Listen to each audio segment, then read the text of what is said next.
Hey everybody, what's up? I'm DJ Sixsmith. You're watching The Sit Down. Noah Hurowitz is here with us. El Chapo, the untold story behind the world's most infamous drug lord, his brand new book from Simon Schuster. What's up, man? Really nice to meet you. How are you? Hey man, I'm good. Thanks for having me on. So Noah, you have covered this story for a long time, and I wonder what was it like to actually write the book, because you lived it, you covered it for Rolling Stone, putting it into books a whole nother experience. What was that like? Yeah, I got started on this story covering the trial of El Chapo for Rolling Stone, as you said, and so pretty much immediately I was just completely immersed in it. I went to trial on the first day of jury selection, not really knowing, how, am I going to be going every day? Am I going to be going a couple days a week? And it was every day, pretty much, just 8 hours a day writing, like handwriting notes, keeping like being essentially like 20 feet away from El Chapo the whole time. So that was its own experience. And then, writing the book, it was just, it was my entire life for like 2.5 years. I was running back and forth I was living in Mexico City. I was bouncing between Mexico City and Sinaloa and northern Mexico along the border. And it was just, it was quite an experience. It was really intense. I mean, there's so many different layers to the story. Just you living in Mexico City is a layer in and of itself. I mean, how different do you think the book would have been if you didn't live in Mexico City and you wrote it somewhere else? It was really important to me to go to Mexico and to spend as much time as I could in the places that I was writing about. So Mexico City was sort of my like base of operations, but as much as possible, I wanted to, spend time in Culiacan, in the mountains of Sinaloa, where El Chapo is from, because it was very important to me to be able to give this like sense of place. You know, I don't think that I could have written as convincingly or as authoritatively about these little mountain roads and these sort of these dirt roads and these like steep sort of these like opium fields cut into the mountainsides and guys on ATVs whizzing around with handguns tucked into their waistbands, like all of that. I really wanted to be able to give the reader a sense of what this place looks like and feels like, and the how hot the sun is, and I hope I was able to do that. But yeah, I think it being in Sinaloa, I went there for the first time in April of 2019, and I made 4 trips total to Sinaloa, some for just a few days, some for as long as like 2 weeks. And I started to get to know the place. I started to know how to walk around downtown Culiacan. I knew which bars not to go to, and so I think that was, as a gringo writing about Mexico, it was really important to me that I do the place and the people justice by giving as accurate as possible a sense of what it's like to be there and what it's like to grow up there and what it's like, what it's like to live there, and sort of why this place has become so central in the drug trade of that area. I mean, those details are super important, right? To understand the drug trade, to understand the man, because we just have this image of this infamous drug lord, right? People compare him to Pablo Escobar. He's escaped prison. He had this big operation. What was most surprising when you start to learn some more details about where he grew up, about the guy he was, and just about his business in general? One of the things, I set out to do more than just sort of like a biography. To be perfectly honest, I wasn't very interested in just telling the story of one man. I think he's a very interesting guy. I think he's had he's done a lot of really insane, interesting things. His story is wild, but there's a lot of media out there about that. There's a lot of depictions of him, and there's a lot of information out there about his escapes, about his, tunnel under the border, about um, sort of the more cinematic, like sort of like soap opera telenovela aspects of his story. So when I set out to do this, my goal from the beginning was to tell his story and make it interesting, of course, but to go beyond that and to use his life and his career to tell this larger story of how the drug trade developed in Mexico, how it was so entangled with the state and so sort of in many ways integral to the development of areas of Mexico in the 20th century, and how the drug trade sort of factors as almost like a pillar of support of the Mexican regime that ruled the country from the late 20s to the year 2000. And so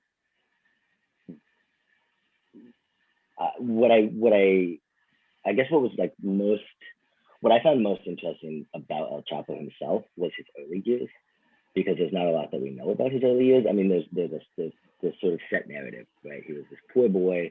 He grew up in this town called La Tuna in the rural mountains of Sinaloa, and he loved his mom and didn't like his dad, and he was very enterprising, blah blah blah. Like, and there's some truth to that, I think, but it's also become this sort of like set narrative. And so what interested me about his early years is I've always been fascinated by how someone makes this transition from just being a guy or a person to being this sort of figure of like world historical importance, right? And so what I thought, look, I found the key to that understanding is not so much necessarily like knowing or finding out sort of the psychology of him at that age, or what he was thinking or what his motivations were, but by placing him in context. I'm a journalist, I'm not a historian, so I can't claim to have made a pure work of history, but it was very important to me to look at sort of the social, political, economic context of this area that he was born into and understand his rise through that, because history is not made by people alone. There are larger forces at work. There are structural issues. There are big things happening at all times that affect the trajectory of the lives of anonymous people and important sort of well-known people. And so I wanted to look at sort of what was happening in Sinaloa when El Chapo was a young man. And what was happening was, there was an explosion of the drug trade in Sinaloa. It had always been there, or not always. It had been there since the early 20th century. People were growing marijuana and opium in the mountains there, and it had become almost like sort of a way of life. But it was fairly, it was passed down from generation to generation. Fathers would teach their sons. But in the 60s, there was sort of this big sort of hippie boom, this big rise in demand for marijuana. And then in the early 70s, there was a big rise in demand for opium, because in Turkey, which had previously been sort of one of the main sources for opium, for heroin, they had shut down production there, and they'd shut down what's called the French Connection, which was this sort of route of heroin travel into the United States. And dealers and users in the United States still needed heroin. So, we saw what has become known as sort of the balloon effect, which is when you shut down drug production in one area, it doesn't go away, it just shifts to another area, like squeezing a balloon, the air goes to another part of the balloon. And so in the early 1970s, the demand for opium and heroin resulted in a dramatic increase of production in Sinaloa, in the mountains of Western Mexico. And at the same time, as there was more money to be made, as the drug trade was really exploding in Sinaloa, there was a struggle for control, and so I write about this military operation by the Mexican government called Operation Condor, where they went into Sinaloa with the stated goal of crushing the drug trade. But really what they did was seized control of the drug trade from the sort of like local state police and politicians who had sort of a state-run protection racket there. You know, you pay us, we let you work. And so it really, rather than just like destroying the drug trade there, the federal government just took control. And it was at this time, you know, there was this great exodus from Sinaloa of drug traffickers going to Guadalajara and Zacatecas. And so El Chapo at that time, you know, I was able to place him in the, you know, after Operation Condor in the early 1980s, I was able to place him in this central Mexican state of Zacatecas. And the reason I find that so interesting and so important is just, you know, El Chapo could have, if he had been born in the 30s, I think he could have been involved in the drug trade and he might have been an important guy. But it was these larger world events and sort of, you know, these larger events of historical importance that really sort of swept him and others up and made possible, you know, pumped more money into the operation. And so that I think is a good example of just, you know, the best way to understand El Chapo as a young man is not so much, you know, looking at his personal exploits and personal, you know, habits and all that, but to understand the sort of bigger, the events much bigger than him that dictated or that helped dictate his direction in life. It just sounds like right place, right time. He took advantage of the circumstances and really totally. turned it into a crazy story.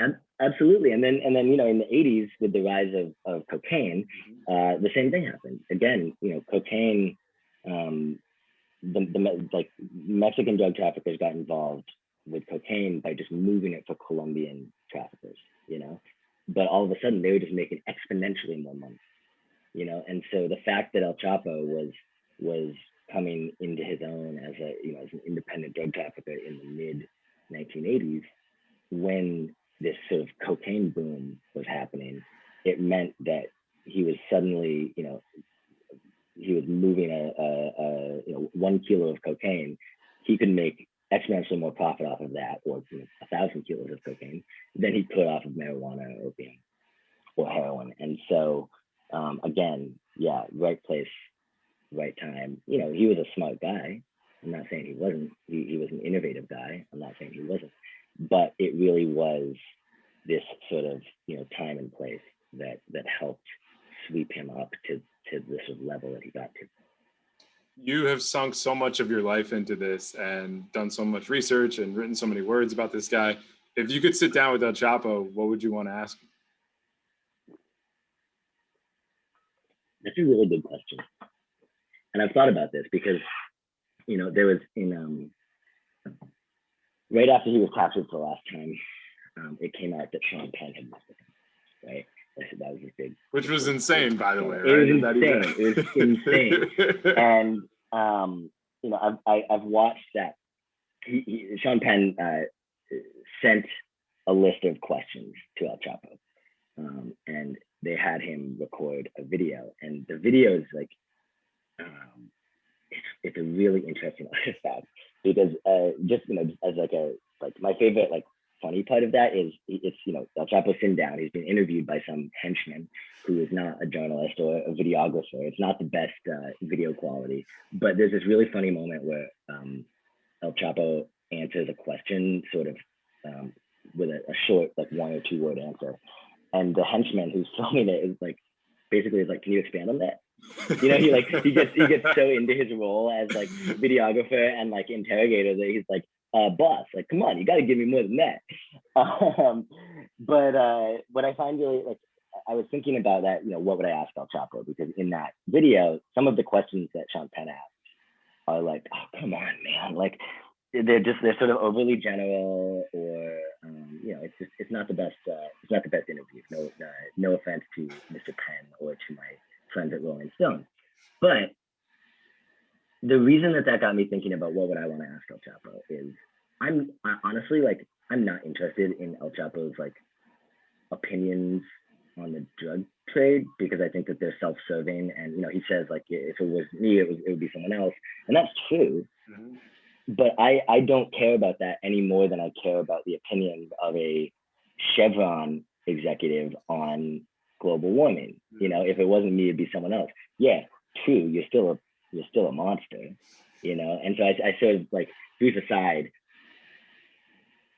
I ultimately I see El Chapo as a bad person, involved at an executive level in a bad business, and I don't see it as much different than a lot of Fortune 500 CEOs. But what would I ask El Chapo? Honestly, I would ask him really detailed questions about the 1970s and 80s. I would ask him, where were you when where were you when this drug trafficker was killed, or when this guy, like, did you know this guy? How did your operation work? Because I'm much more interested from him.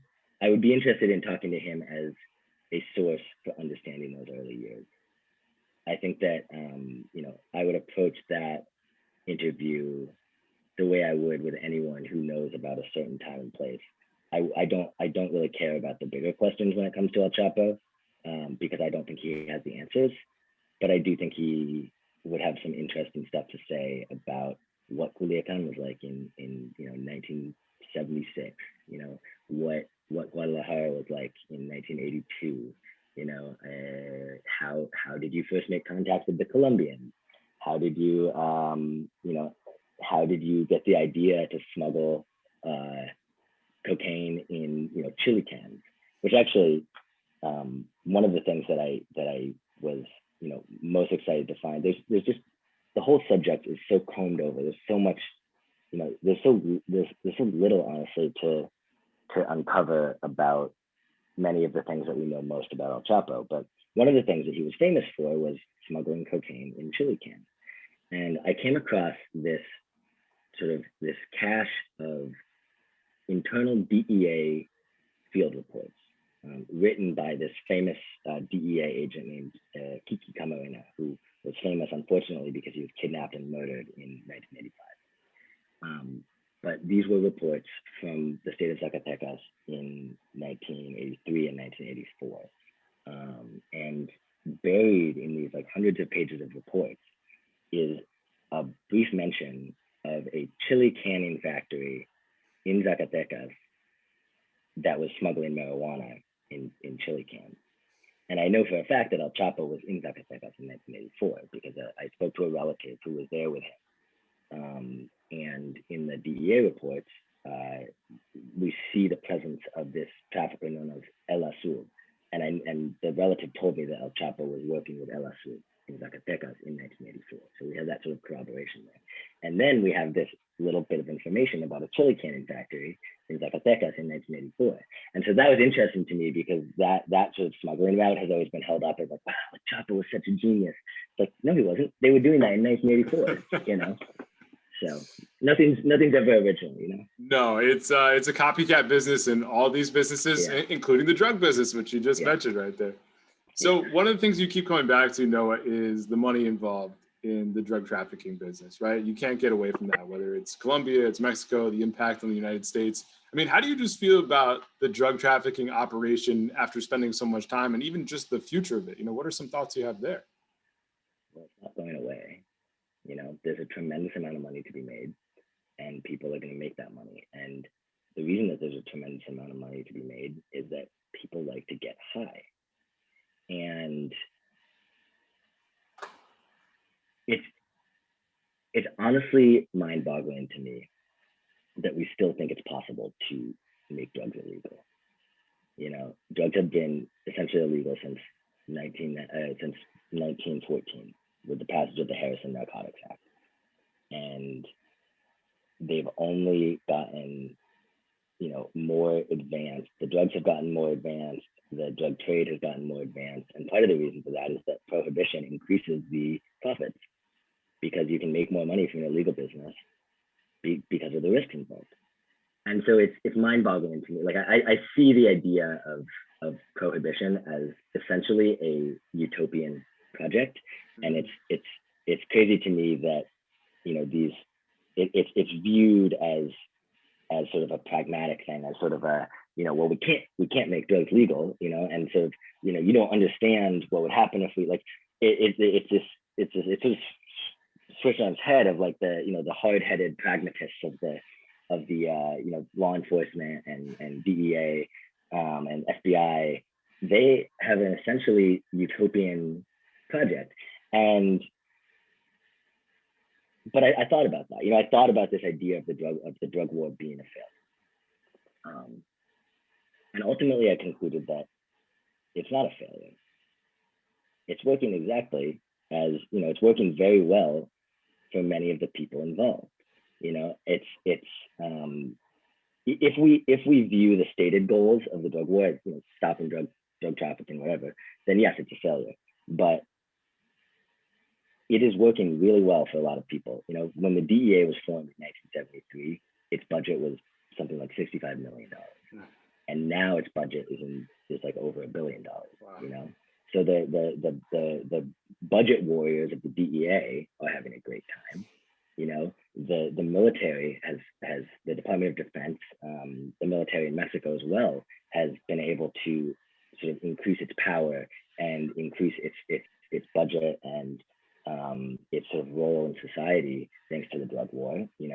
Weapons manufacturers are making a lot of money and selling weapons along the border in the United States that are then smuggled into Mexico. Drug traffickers are making a lot of money. They don't want the drug war to end. Politicians are being elected with sort of tough on crime rhetoric, and they would have to find something else to do if they weren't able to use that as a way of getting votes and getting power. And so ultimately, I'm not saying that this is a conspiracy. I'm not saying that there's some cabal of people who are like, hey, we have to keep the drug war going. But this is how the world works. There's this giant web of overlapping and competing interests that have a vested material interest in the continuation, the perpetuation of the drug war. And I think that the first step we have to take to sort of confront the corruption and the just abject, awful violence that this drug war has wrought in Mexico, in Colombia, in the United States. The first step we can take toward ending that is understanding who is benefiting from it. And so that's sort of how I end the book is looking at that a little bit. And I think that I don't have any illusions about my book like ending the drug war or anything, but I do think that like the more that we focus on the material interests of the people involved, the closer we can come to finding ways out of this. And we do have to find ways out of this because it is unsustainable. It is morally, is morally unjustifiable. There are 80,000 disappeared people in Mexico. Most of them since 2006. Hundreds of thousands of people have been murdered. In the United States, hundreds of thousands of people are in jail. People are dying of opioid overdoses every day at epidemic levels. And I just think that we have to do something. We have to stop this. And the first step towards stopping this is understanding who is benefiting from it. That's a really important perspective. And listen, man, I can't wait to pick up the book. Thank you so much for the time. Really appreciate it. And congrats on everything. All right. Thanks so much, man.